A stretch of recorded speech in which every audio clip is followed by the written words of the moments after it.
한타임. 예, 자료가 남아서 한 타임을 더 해야 되겠네요. 구체적인 설명을 자꾸 하다 보니까 이게 길어졌는데, 그러면 다음 이제 집회 자료를 많이 오늘 다 줄여버릴 수가 있게 다 됐네. 11절에 3일 반 후에 하나님께로부터 생기가 그들 속에 들어가매 그랬어요. 3일 반은 이미 저 시간에 설명을 충분히 했고, 하나님의 생기가 죽임당해서 큰 섬길에 널브러져 있는 모욕을 당하고 있는 증인들 속에 들어간다고 돼 있어요. 이 생명의 기운이 사람 속에 넣어지는 건 창세기 2장 7절에서부터 반복되는 것으로서, 육신의 생명의 기운은 창세기 2장 7절에서 불어넣으셨고, 제자들에게 영적 생명의 기운은 초실절날 부활하신 날 저녁에 제자들에게 오셔서 숨을 내쉬며 가라사대 성령을 받으라 하심으로 생기를 불어넣으셨죠. 이것을 기본적으로 이해를 하신 다음에 증인들 속에, 죽임당한 증인들 속에 생명의 기운을 불어넣는 이야기, 이것은 빨리 해야 되겠다. 저기 요한복음 5장을 다 본인의 성경적으로 펴도록 합니다. 부활과 승천과 재림에 관한 것은 기독교계가 너무나 큰 혼란을 겪고 있기 때문에 이것은 좀 시간을 들여서 말씀을 나눌 수밖에 없어요. 요한복음 5장 펴셨죠? 24절부터 29절까지 읽겠습니다.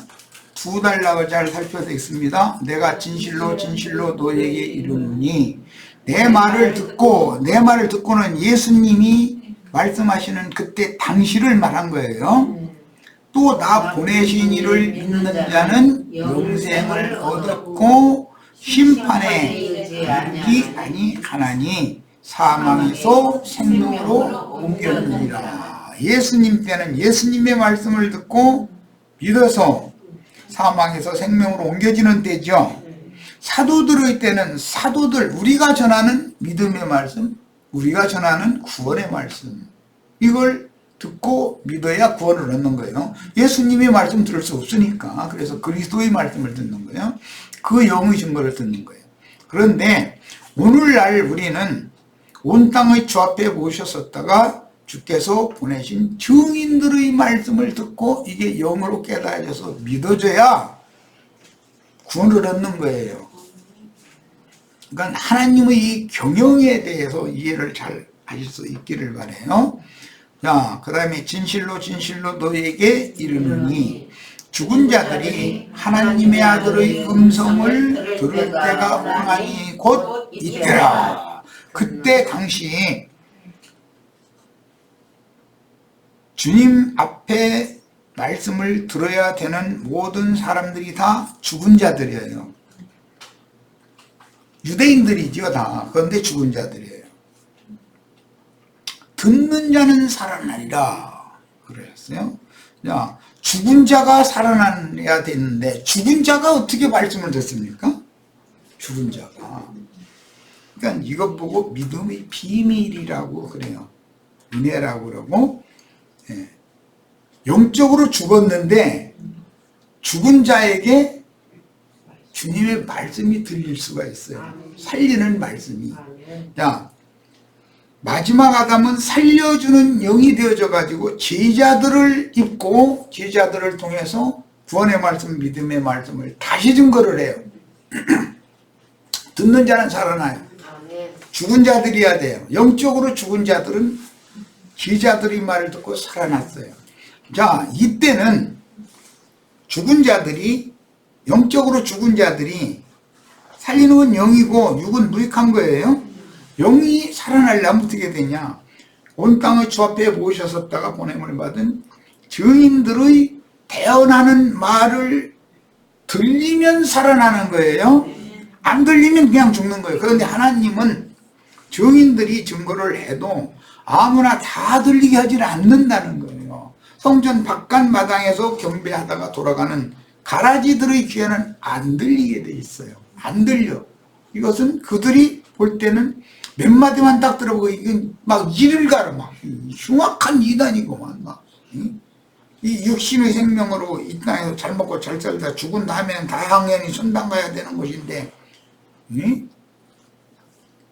이 첫장막 흙집을 다 벗어야 된다고 정말로 이것이 이렇게 돼야 된다고 나 지방교회를 안 돼서 이제 쫓겨날 무렵에 다 죽어야 된다고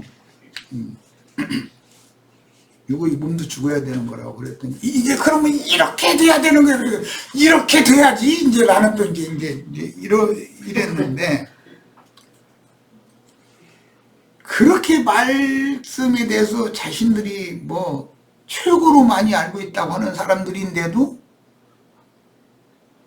육의 몸이 죽지 않고 호련히 변화돼서 휴거된다는 그 사상이 얼마나 깊은지 이게 이렇게 될 때 흙집이 무너짐과 동시에 이미 이 생에서 위로부터 진리의 말씀이 믿어져 가지고 거듭난 그 속사람이 위로부터 오는 저소인 용의 몸으로 덧입혀진 상태가 즉 아무도 그와 같이 희귀할 수 없는 빛의 아들로 빛의 몸을 입고 영광 중에 나타나야 영생에 들어가는 것이라고 하는 설명을 내가 몇 번을 했어요. 사람들한테. 영 못 알아들어. 그래서 이거는 이 사람들에게는 아직 때가 이르지 않았는가 보다. 됐다고 나도 더 이상은 얘기 못 하겠다고. 그러고 내가 이제 거기서 소란 피지 마 조용히 나가달라고 하는 바람에 이제 조용히 나왔는데 이게 참 비밀이에요. 이게 믿음의 비밀이라는 거예요. 죽은 자가 살아나는 것보다 더 큰 비밀이 어디 있어? 응? 자, 이제 첫 단락 말씀했고 26절부터 29절까지 두 번째 단락이에요. 영적으로 살아난 자들이 26절부터 아버지께서 자기 속에 생명이 있음 같이 아들에게도 생명을 주어 그 속에 있게 하였고 또 인자됨으로 말미암아 심판하는 고난을 주셨느니라. 이 심판하는 고난은 그리스도 심판대에서 주님이 산자와 죽은 자를 당연히 심판할 거다 이 말이에요. 네. 이를 놀랍게 여기지 말라. 무덤 속에 있는 자가 여기 무덤이라고 표현한 이 무덤이라는 건 사후세계를 말한 거예요. 그러니까 예수 잘 믿는다고 믿다가 사후세계에 들어갔어. 그러면 실제로는 음부의 낙원에 들어가 있는 거란 말이에요. 지금 있는 자가 다 그의 음성을 들을 때가 오나니 이 그때가 또 오죠.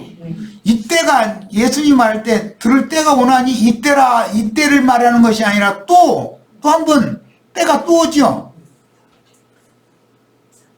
그리도 심판대로 불러올리는 하나님의 음성을 들을 때가 또 오잖아요. 자, 이 말이 뭐냐? 마지막 나팔이 부러질 때다 이 말이에요. 마지막 나팔. 마지막 나팔은 어떻게 부는지는 이제 설명하지 않아도 알겠죠. 일곱 나팔을 한꺼번에 불고 모든 백성이 한꺼번에 외치는 때예요. 큰 성 바벨론이 무너지는 때예요. 오나니 이건 올 것이다 이거예요. 곧 이때라는 건 이미 예수님 때 자체를 말한 거고 앞에 부분은 야 오나니 선한 일을 행한 자는 생명의 부활로 악한 일을 행한 자는 심판의 부활로 나아오리라. 어디에서 나와요? 무덤 속에서 나온다 이 말이에요. 야 예수님이 부활하셨을 때도 무덤들이 열렸죠.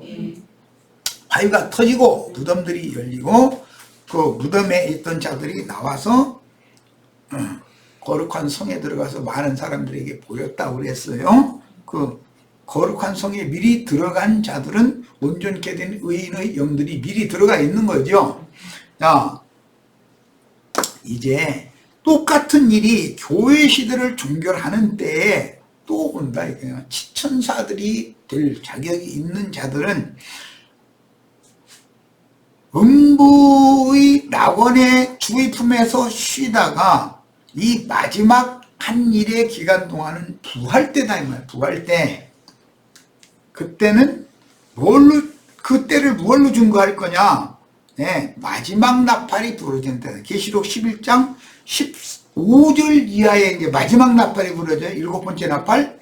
야, 그때는 마지막 나팔이에요. 마지막 나팔이 부러지면 죽은 자들이 무덤에서 다 나오는 때다 이 말이에요.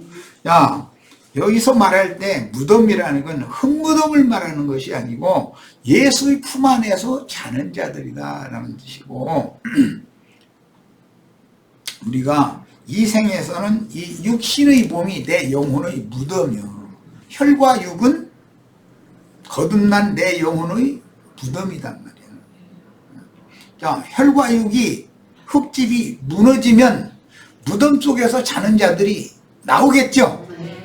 무슨 몸으로?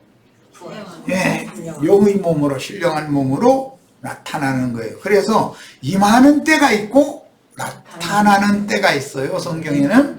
야, 이제 이것을 이제 설명을 이렇게 해야 우리 지체들이 계시록 지금 11장 사흘 반 후에 하나님께로부터 생기가 그들 속에 들어가매라는 이 생명의 기운이라는 것은 에스겔 37장에 보면은 에스겔 선지자가 주님께서 주신 말씀을 마른 뼈들에게 대언을 하니까 마른 뼈들이 일어났죠. 네, 죽은 자들이 다 일어났어요. 그와 똑같은 일이 지금 계시록에서 성취가 되는 얘기다 이런 말이에요. 주님은 죽은 자를 살리는 것은 모두 영적으로 죽은 자들을 살리는 것일 뿐 아니라 또 다른 면에서는 육신의 몸이 죽으면 이미 영적으로 살리심을 받아가지고 이로부터 오는 저서로 덧입혀진 그 사람을 생명의 부활, 첫째 부활로 일으켜서 거룩한 성 새 예루살렘에 들어가는 권세를 부여하는 거다. 이제 심판 때다 이 말이에요. 야, 지금 내가 설명한 의미를 잘 이해를 하셔야 되겠어요.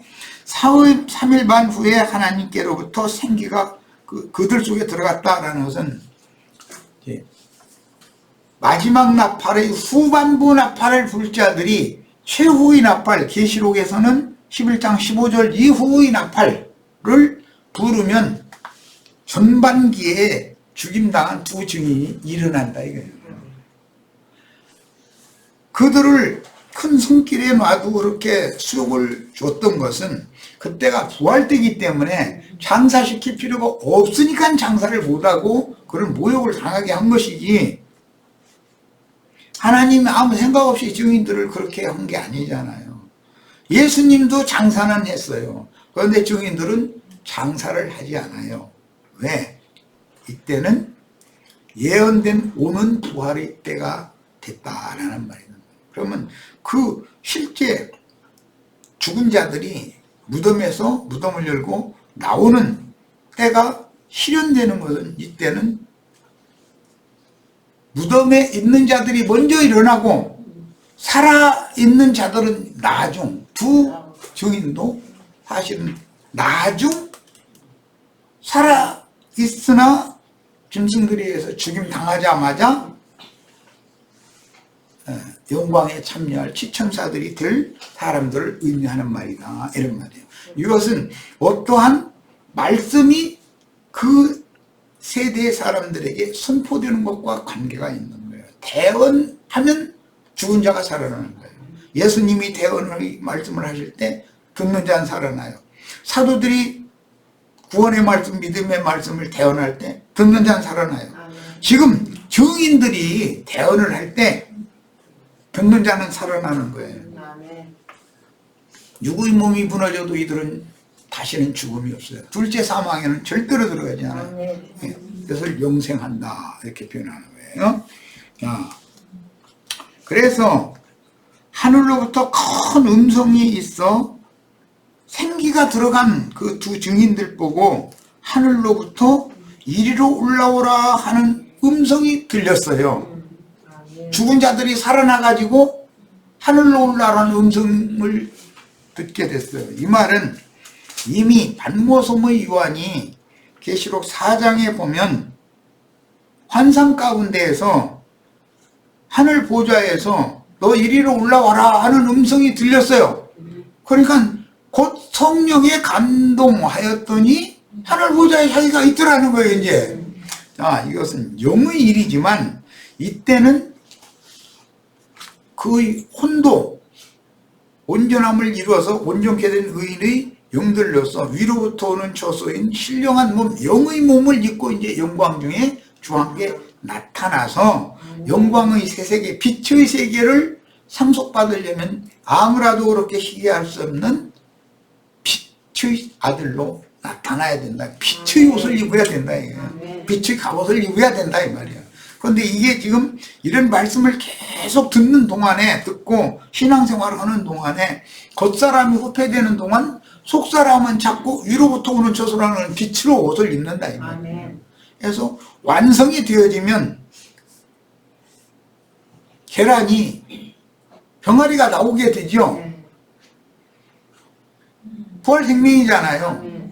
누에꽃이 속에서 나비나 매미가 나오잖아요.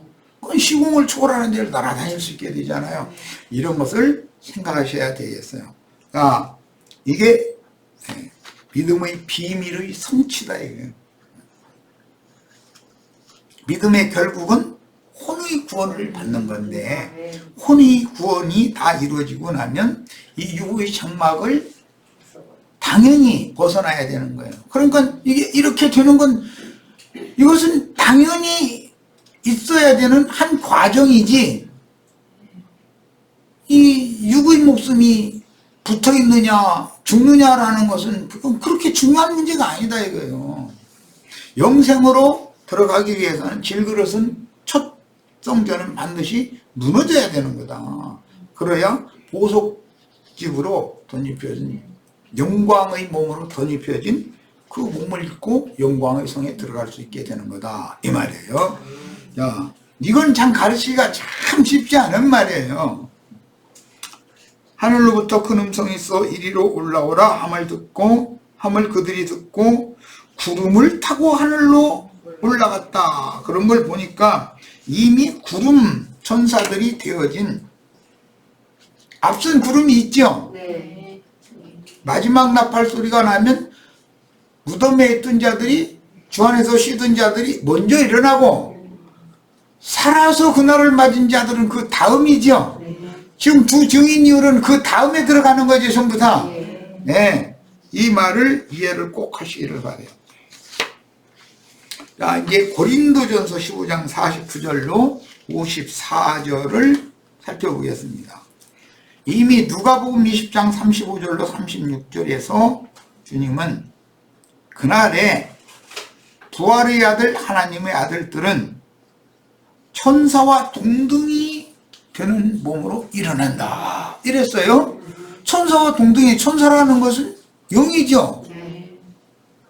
그런데 천사들은 검은 옷을 입을 수도 있어요. 그런데 우리는 빛난 옷을 입어야 돼. 다 희고 고운 세마포 옷을 입는 거예요. 아무라도 쉽게 할 수 없는 그런 빛, 사울을 다메섹 도상에서 거꾸러뜨렸던 햇빛보다 더 조용히 비치는 그런 빛이란 말이에요. 생명의 빛이다 그랬어요. 그 빛으로 온통 다 새 몸을 입어야 영광의 성으로 들어간 권세를 얻는 것이다. 이것을 심판하는 심판대가 계시록 21장에서는 천사가 금갈대를 가지고 측량을 한다는 거예요. 네, 충분히 이해하셨을 거예요. 쉽게 해야 되니까 그냥 서술적으로 설명을 했어요. 자, 고린도전서 15장 49절로 54절. 우리가 흙에 속한 자는 흙에서 취한 첫 아담이죠. 의 형상을 입은 것 같이 질그릇을 입고 우리가 부모의 부모를 통해서 이 세상에 왔어요. 혈통과 육정과 사람의 뜻으로 난 자예요. 이건 첫사람이라고 그래요. 같이 또한 하늘에 속하니, 하늘에 속하니는 부활 승천하여 하나님 보좌 우편에 앉아 계신 그리스도를 말하는 거예요. 둘째 사람 의 형상을 입으리라. 아담의 형상을 벗어야 그리스도 형상을 입고 나타날 수가 있겠죠? 네, 이게 부활의 진리예요. 형제들아 내가 이것을 말하노니 혈과 육은 하나님 나라를 이어받을 수 없고, 하나님 나라를 지난번 번역엔 유업으로 받을 수 없고 그랬는데, 상속, 이어받는다는 건 상속받는다 이 말이에요. 자, 혈과 육은 즉 흙에 속한 자의 형상을 가지고는 하나님 나라를 상속받을 수 없다 말이죠. 그러면 하나님 나라를 상속받을 수 없는 혈과 육이 안 죽고 이 흙집이 무너지지 않고 하나님 나라에 들어갈 수 있다는 말이 없다는 말이에요. 기본적으로 이걸 알아야 돼요. 혈과 육은, 흙집에 있는 옛사람은 하나님 나라를 절대로 위협으로 받을 수 없어요. 이로부터 거듭난 영과 구원을 이룬 혼에 덧입혀진 빛의 갑옷을 입은 사람들만 빛의 세계, 영원한 세계를 상속받을 수 있는 거예요. 이건 아주 기초적인 진리예요. 또한 썩는 것은 썩지 아니하는 것을 유업으로 받지 못하느니라. 그래서 썩는 것이라는 건 혈육의 몸이죠. 왜 썩어요? 영이 죽어있기 때문에 그 마음은 썩게 돼 있는 거예요. 죽은 자는 썩게 돼 있어. 산 자는 썩는 일이 없어. 산 자는 어디가 뭐 상처가 나서 썩을 수가 있어요. 그럼 병원에 가서 이거 수술해서 고름 짜내고 거기 약 발라가지고 다시 세균이 침투하지 못하도록 하면 새살이 돋아나와가지고 썩지 않아요. 산 자는 절대로 썩지 않아요. 죽은 자는 썩는 거예요. 세상에서 저 인간 말이 아주 부패한 인간이다 이 말은 뭐예요? 그 마음이 썩은 인간이다 이거예요. 그 정신세계 완전히 썩은 인간이다. 몸뚱아리로 하는 짓은 땅투기에서 돈을 그렇게 많이 벌고 나서도 국민들 앞에 나와가지고서는 막 오히려 눈물아래 가면서 나는 억울하다 이거야. 그럼 억울하면 그 돈 다 내놔. 국민들한테 도로 부당하게 버는 돈 뭐가 억울해? 보라 내가 너에게 비밀을 말하면 이 비밀이 믿음의 비밀이죠. 장로가 되려면 이 믿음의 비밀을 가진 자라야 되는 거예요. 우리가 다 잠잘 것이 아니요 마지막 나팔에, 이게 마지막 나팔이 계시록 11장 15절 이하에 나오죠. 일곱째 나팔, 순식간에 후련이가 변화하리니 그랬는데, 이 순식간이라는 말이 무슨 뜻이냐? 흙집이 무너지자마자 위로부터 오는 신령한 촛으로 덧입혀진 속사람이 영광 중에 나타난다. 여기는 변화라고 했지만 변형되는 거다. 벌레가 꼬치 속에 들어갔다가 나비가 되어서 나타나는 것을 말하는 거예요. 나비가 돼서 나타나는 거예요. 그러니까 변형된 거죠, 완전히. 벌레가 과정을 거쳤지만 나비가 됐죠, 결과적으로는. 우리가 지금, 그냥 내가 이거 이제 좀 이해를 시키기 위해서 우리 전에, 이제 우리 형제 자매님들 좀, 그때는 젊었을 때니까, 군뱅이 얼굴에 분칠해봐도 군뱅이지. 분칠했다 해서 군뱅이가 뭐 이뻐지거나 그런 건 아니지 않냐. 내가 이제 이런 얘기를 했는데. 지금이야 뭐 분칠하라고 사정해도 않겠지. 그렇지만 이제 나이 먹을수록 분칠 조금 해야지. 뭐 저승사자 그 검버섯이라는 거에 얼굴이 그냥 온통 다 덮고 있으면 좀 너무 좀 추해 보이잖아. 아니 누구나 다 그러라 이 말이야. 뭐 내 얘기만이야. 저승꽃. 자, 그러니까 나팔 소리가 남에 죽은 자들이 썩지 아니할 것으로 다시 살아난다 할 때, 죽은 자들이, 이것은 육의 몸이 무너진 자들이에요. 이들이 썩지 아니할 것으로 라는 건 위로부터 오는 저도로 이미 덧입혀진 상태가 나타나는 걸 말하는 거예요.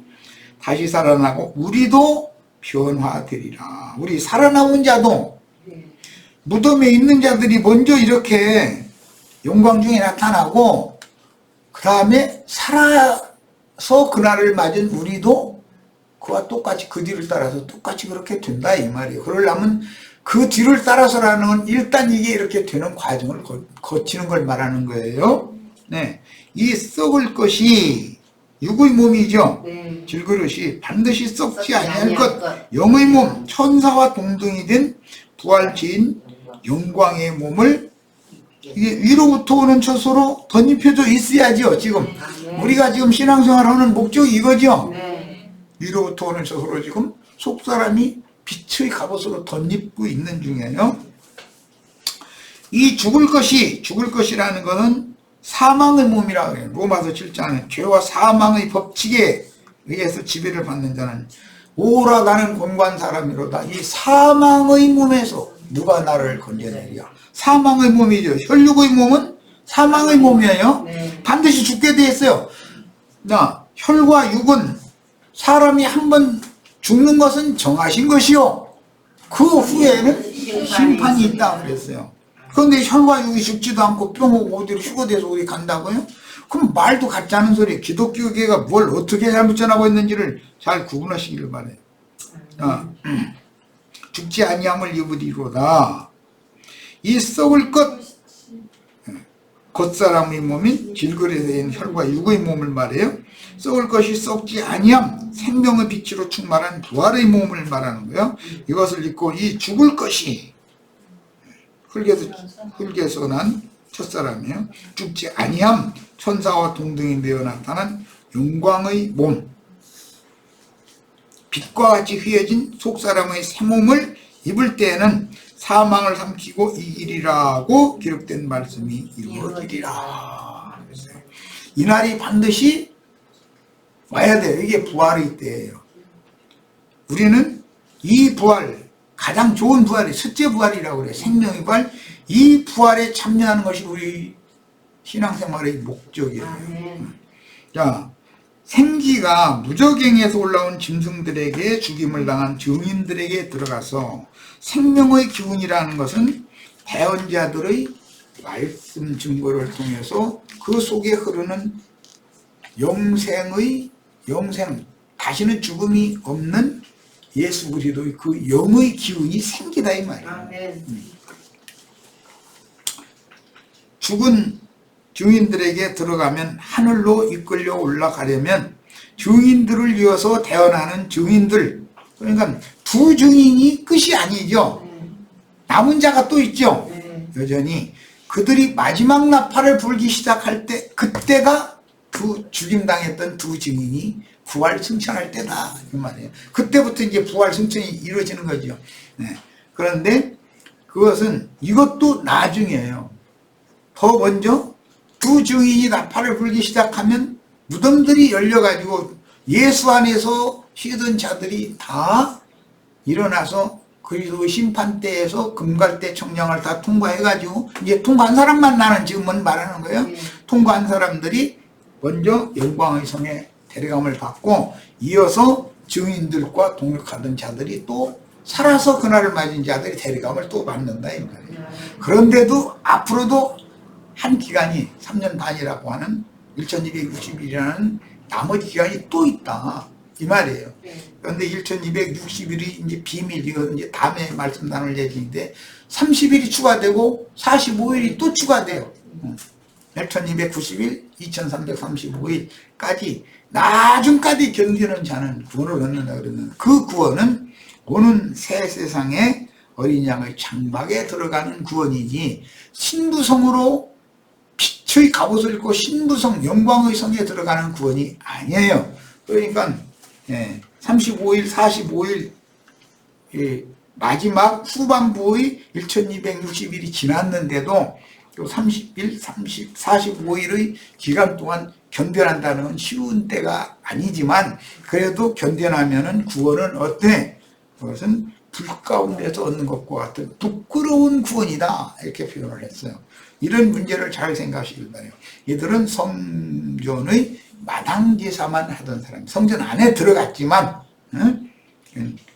육에 속한 어린아이들이라는 거예요. 우리는 그런 바깥마당에 거하는 자들은 거기서 예배하는 자들은 말할 것도 없고 성전이라도 성전 마당제사만 하고 돌아가는 그런 육에 속한 어린아이 신앙을 완전히 벗어나셔야 되는 거예요. 네. 자, 그래서 육신의 장막을 마귀가 지배하고 있는 세상에 벗어놓고 부속하신 영과 구원을 이룬 혼이 영의 몸으로 덧입고 주님과 함께 말씀의 새 세계인 새하늘과 새 땅에 영광 중에 나타나서 신부성으로 승천을 하는 것이 두 증인이 세상 끝 모든 민족에게 이 천국 복음이 증거되기 위하여 전파되어야 하니 그제야 끝이 오리라 그러셨던 말씀이 지금 종결되는 때의 이야기다 이런 말이에요.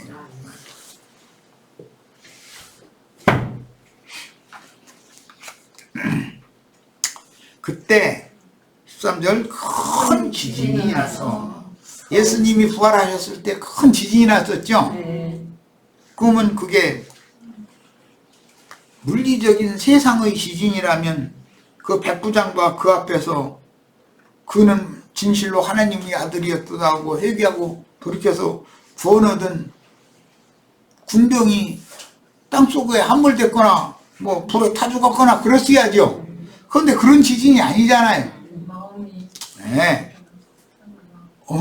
지금까지 내가 잘 믿는다고 생각하고 있었는데 내가 지금 엉터리로 믿고 있었잖아 라는 것이 이때 어마어마한 깨달음이 온다 이 말이에요.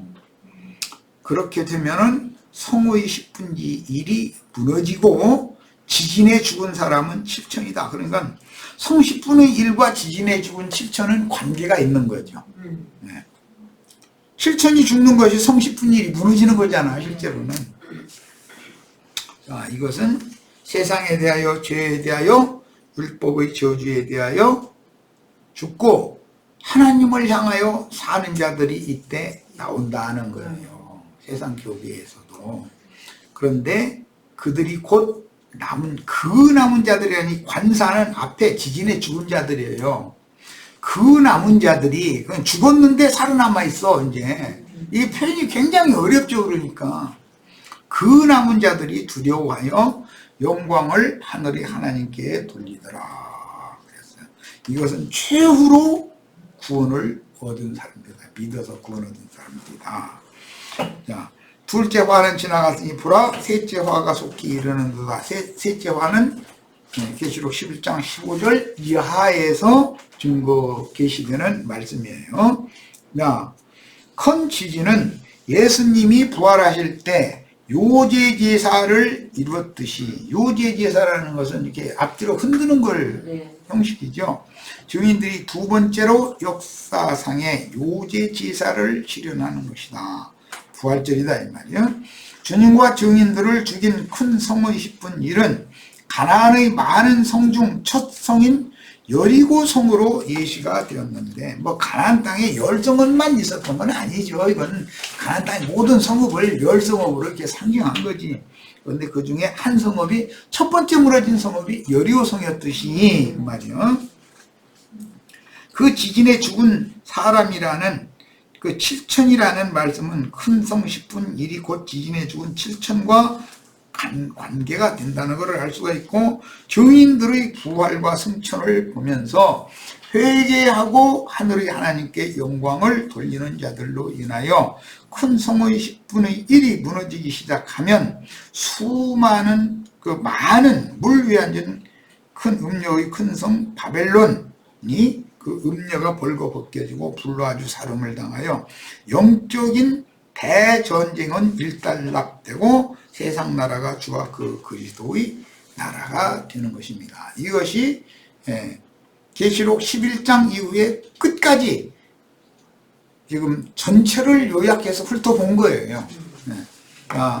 계시록 11장 1절에서 14절까지의 첫 단락 이렇게 해서 마치겠습니다. 그리고 이제 다음 주에는 두 번째 단락 15절에서 그 19절까지 말씀을 다음 주에 나누도록 하겠습니다. 자, 모두 마칩니다. 아멘.